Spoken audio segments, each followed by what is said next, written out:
गरीब कचरे वाली की बेटी बनी फेमस हीरोइन। कल्पी अपनी गरीब माँ कुमुद के साथ एक कूड़ेदान के बाहर एक फटे चिट्ठे तंबू में जैसे तैसे गुजारा कर रही थी। दोनों माँ बेटी कूड़ेदान में कूड़ा कचरा बटोर कर शाम को उसे भंगार की दुकान पर बेच दिया करती थी, जिसे मैं कभी आधा पेट खाकर सोती तो कभी पानी पीकर ही पेट भर लिया करती। अरे कल्पी, तू इतनी सुबह सुबह उठकर कूड़ा घर में क्यों घुसी हुई है? मैं यहाँ से प्लास्टिक लोहा अलग कर रही हूँ, क्योंकि अभी कुछ ही देर में कूड़ा वाली गाड़ी आकर यहाँ और कूड़ा कचरा भर देगी, जिससे ये सब नीचे दब जाएगा। ये सुनकर कुमुद भी अपनी बेटी कल्पी का हाथ बटाने लगती है। कल्पी का रंग एकदम दूध के जैसे गोरा चिट्टा था, जिस पर तीखे नए नक्श गड़े हुए थे, जिस पर उसके नागिन से लंबे लंबे बाल चार चांद लगाते थे। मगर बुरे हालातों ने दोनों माँ बेटी को कूड़े के बीच धकेल दिया। मगर कहते हैं ना, इंसान गरीब हो या अमीर, सपने देखने की इजाजत तो सभी की आंखों में होती थी। कल्पी के भीतर भी ऐसे ही एक दिली चाहत थी, जो थी हीरोइन बनने की। हे भगवान, आखिर कब तक तू हम दोनों माँ बेटी को यूं ही गरीबी की चक्की में पीसता रहेगा? हाँ, काई को करता है तू हमारे साथ ऐसा? अपनी बेटी को खुद में बड़बड़ाता देखकर उसकी माँ कुमुद सर खुजाते हुए बोलती है, कल्पी, हो क्या गया है तुझे? तू ठीक तो है? अरे तुम भी ना माँ, अच्छे खासे डायलॉग बाजी को बिगाड़ दिया। हे भगवान, क्या करूं मैं इस लड़की का, जैसे हर दिन के साथ हीरोइन बनने का बुखार चढ़ता ही जा रहा है। देख कल्पी, हम दोनों के पास जिस गरीबी में हम घिरे हुए हैं, वहां से उभरने का कोई आसार नहीं है। अपनी माँ की बात मान बेटा, और ये फिल्मी दुनिया का फितूर छोड़ दे। ये सुनकर कल्पी की आंखें भर जाती हैं और वह अपनी माँ को समझाती है, माँ, मैं जानती हूँ कि मैं एक गरीब कचरे वाली की बेटी हूँ, और मैं ये भी जानती हूँ कि मेरा ये सपना कभी हकीकत नहीं होगा, बल्कि ख्वाब बनकर ही रह जाएगा। खैर, मैं आती हूँ। इतना बोलकर कल्पी अपनी कूड़े की बोरी को कंधे पर उठाकर सड़कों पर चलने लगती है और एक बार फिर अपने ख्वाब को सोचकर गुनगुनाने लगती है, मेरे छोटे छोटे ख्वाब हैं, ख्वाबों में गीत है, गीतों में जिंदगी है, चाहत है, प्रीत है। अब मेरी बारी। टन टना टन टन टन टारा, चलती है क्या 9 से 12? क्यों छकड़िया, खेलेगी क्या अंताक्षरी? कल्पी को अकेला पाकर छेदी नाम का एक गुंडा उसे आगे से घेर कर छेड़ने लगता है। अरे वाह, तुझ कचरे वाली ने तो कीचड़ में कमल खिलने की मिसाल ही पूरी कर दी। अचानक एक काली कार उस गरीब कचरे वाली लड़की के सामने आ खड़ी होती है, जिसके अंदर से सूट बूट पहना एक स्मार्ट सा नौजवान लड़का बाहर आकर छेदी को बहुत मारता है। क्यों भाई, इमरान हाशमी के जीरोक्स कॉपी? बहुत मजा आता है लड़कियों को छेड़ने में, चल। अरे मोरी मैया, भाग जा छेदी। बहुत बहुत शुक्रिया साहब जी, आज आप सही समय पर नहीं आते तो मुझ गरीब कचरे वाली का क्या होता।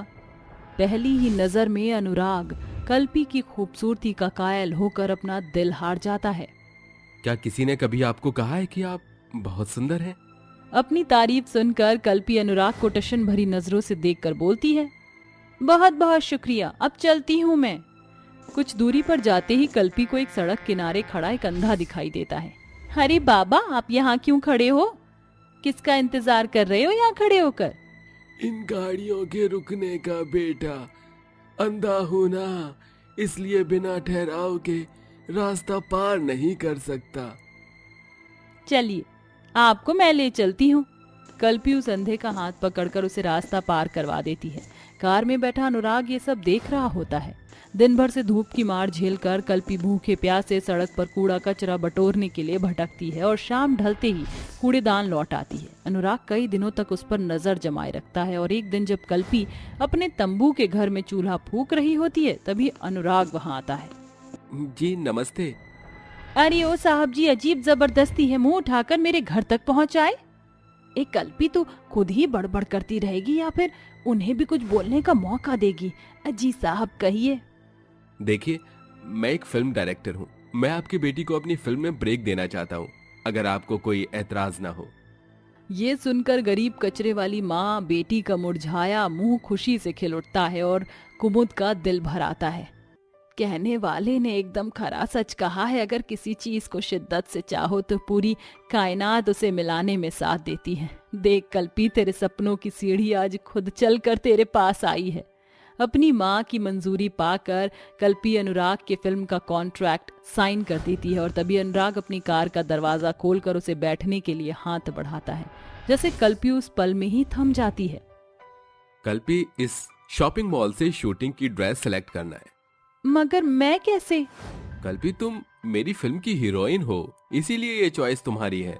कल्पी मॉल की महंगे माहौल को देखने लगती है, क्योंकि आज तक जिस जगह पर उसे आने की भी इजाजत नहीं थी, आज वह उस मॉल के भीतर खड़ी थी। अगले दिन अनुराग कल्पी और अनुराग को सपनों के शहर मुंबई में ले आता है, जहां कल तक गरीब कचरेवाली की बेटी को बड़े बड़े कलाकारों के बीच उठने बैठने का मौका मिलता है। इसी बीच अनुराग और कल्पी में करीबी बढ़ने लगती है और एक दिन अनुराग कल्पी को थिएटर लेकर आता है। अनुराग, हम यहाँ क्यों आए हैं? क्योंकि फाइनली तुम्हारी पहली फिल्म पूरी हो गई। कल्पी, इसलिए कल तो तुम सभी की नजरों में बॉलीवुड स्टार बनकर छाने वाली हो, इसलिए ये वक्त मैं तुम्हारे साथ तुम्हारी फिल्म देखकर बिताना चाहता हूँ। उस पल कल्पी को अनुराग की आंखों में अपने लिए प्यार दिखाई देता है। तभी अनुराग घुटनों पर बैठकर कल्पी को प्रपोज करता है। कल्पी, मैं तुम्हें बहुत पसंद करता हूँ, तब से जब से तुम्हें मैंने पहली बार देखा था। तुम्हारे बिखरे बाल, तुम्हारे चेहरे पर तुम्हारे चेहरे की मासूमियत और ख्वाहिशों से भरी आंखें आज भी मैं भूल नहीं पाया। I really love you. Anurag का इजहार सुनकर कल्पी की खुशी आंखों से फूट पड़ती है, साथ ही उसके मन की चाहत को अल्फाज मिल जाते हैं। क्या हुआ, तुम कुछ नहीं कहोगी?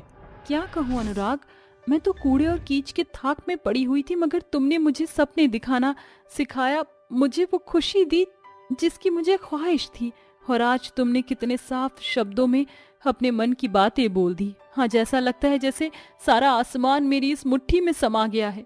हाँ अनुराग, मैं भी तुम्हें चाहती हूँ।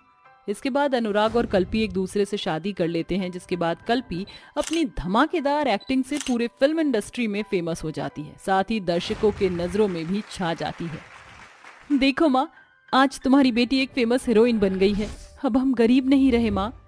हाँ मेरी बच्ची, ये तेरे मेहनत और हुनर का नतीजा है जो तू आज एक फेमस हीरोइन है। मुझे फक्र है तुझ पर।